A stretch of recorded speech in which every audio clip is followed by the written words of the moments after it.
I'd like to tell you why my practice is shrinking and why I hardly have any Suboxone or buprenorphine patients left. It all is because of extended release buprenorphine, either Sublocade or Brixadi. Let's talk about that. Going back maybe 2 years ago, I had over 200 buprenorphine patients, people who come in monthly or almost monthly, and they were stable on buprenorphine, whether it's Suboxone or Subzolve or whatever. And most of these patients are stable. They're not in addiction. They are just dependent on buprenorphine now. And the trouble is, how do you get off of that? Risk of relapse really isn't a concern for most of these people in long-term recovery, but buprenorphine dependence is. Well, I've made some videos about how we started using Sublocade to get people off of buprenorphine by giving them 1 or 2 or 3 or 4 or more shots. And because of the long self-taper, people can get off. Well, we've unfortunately, unfortunately for me, but part of our mission is to really get people off of opiates, and that includes buprenorphine. And we have probably gotten 60 to 70% of our patients off of buprenorphine. We're now, I really just have a trickle of buprenorphine patients now. We've gotten probably over 100 people off of buprenorphine just with the long-acting injectables. Now, we've typically used Sublocade because it's been around a long time, and we have more experience with that. Brixadi is the new player on the block. We have some experience with that, and we're using that more now. It's a great product. I was hesitant to use Brixadi because it has a slightly shorter half-life, and I think I want something with a really, really long half-life. But it really doesn't appear to be consequential, and my patient experience with Brixadi has been absolutely phenomenal. And there are some advantages to that, which I'm sure you can look at other Brixadi videos, but it's a less painful injection, it's less volume, there's multiple injection sites. It doesn't need to be refrigerated, which is good for us because we have limited space in our refrigerator. But our practice is really trickled down to very, very few buprenorphine patients because of the extended release products. Here's why. Buprenorphine, these extended release buprenorphine, Brixadi, Sublocade, will get you off. And the question comes up was, well, how many shots do we have to do? You for so long, you've had to take something by mouth. And this whole hand to mouth ritual just is a brain, like you're going to take it, you're going to feel okay, you're going to take it to feel okay for years.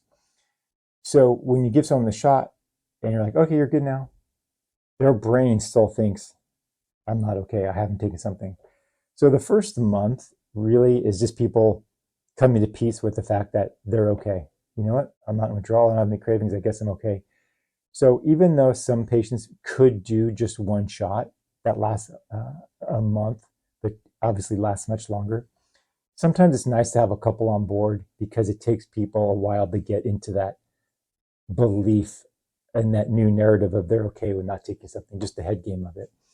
And also by giving multiple shots, it allows the medicine to stack and kind of last longer, which I think seems to create a smoother recovery, a smoother kind of tapering off.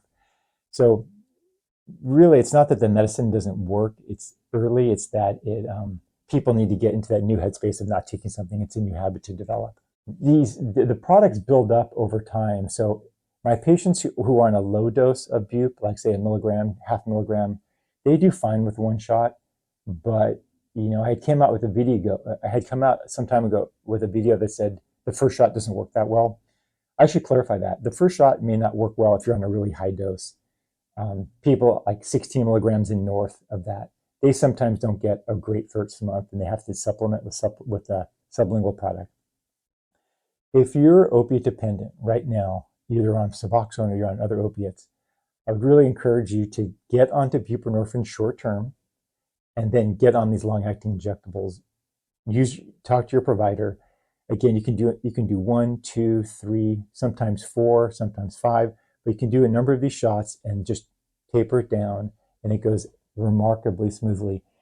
Even in the couple of patients we have who didn't have a really good experience, and this is probably like 5% of people, when we revisit it later and they come in at a lower dose, they do fine.